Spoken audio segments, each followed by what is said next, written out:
नमस्कार. इन्स्पेक्टर मंजू या मालिकेच्या 10 मेच्या भागामध्ये आपल्याला बघायला मिळणार आहे की अखेर आर्यनचं स्वप्न पूर्ण होत आहे.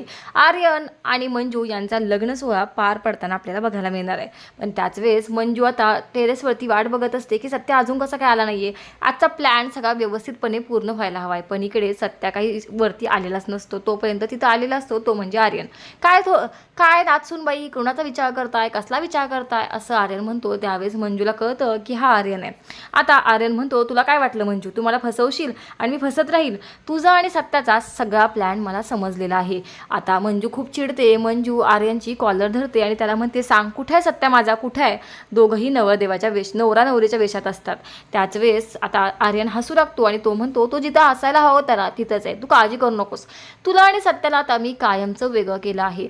आता तुम्हा दोघांच्या मध्ये मी आलेलो आहे आणि आता आपल्या दोघांच्या मध्ये सत्या कधीच येणार नाहीये, कारण तू आयुष्यभरासाठी माझी होणार आहेस मंजू, कळते का तुला, असं आता आर्यन म्हणत असतो. चिडलेली मंजू खूप घाबरलेली असते. इकडे आर्यनने खरंच सत्या झोपलेला असतो. त्यावेळेस त्याच्या तोंडावरती गुंगीचं औषध देऊन त्याला आता किडनॅप केलेलं असतं. आता घरामध्ये सगळ्या लग्नाची तयारी झालेली असते आणि घरातले सगळेच जण लग्नासाठी सज्ज असतात. आता आर्यनने जबरदस्ती मंजूसोबत लग्न करायचं ठरवलेलंच असतं. मंजूने सुद्धा डोक्यावरती पदर घेतलेला असतो. जणू काही तिचा चेहरा काहीच दिसत नसतो. आर्यन खूप प्रयत्न करतो पण तरी सुद्धा आर्यनला मंजूचा म्हणजेच नवरीचा चेहरा बघायला येत नाही.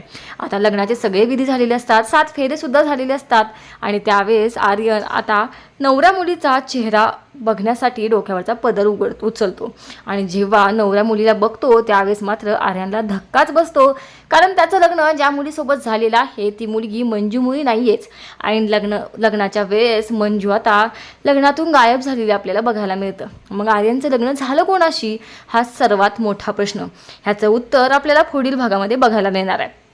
त्याचबरोबर लग्न झाल्यानंतर मंजू सत्याला घेऊन सर्वांच्या समोर उभी राहते. आता सत्याला आलेलं बघून सर्वांना खूपच आनंद झालेला असतो. मम्मी साहेब यांना तर कळतच नाही नक्की काय करावं आणि काय नाही. पण तुम्हाला काय वाटतं, आता नक्की आर्यनचा प्लॅन फसला की सत्या आणि मंजूचा प्लॅन फसला, नक्की या दोघांपैकी कोणाचा प्लॅन फसला हे आपल्याला 10 तारखेच्या भागामध्ये बघायला मिळणार आहे. अशाच अपडेटसाठी आपल्या चॅनलला आजच सबस्क्राईब करा आणि बघायला विसरू नका इन्स्पेक्टर मंजू. शेवटपर्यंत हा व्हिडिओ बघितल्याबद्दल थँक्यू.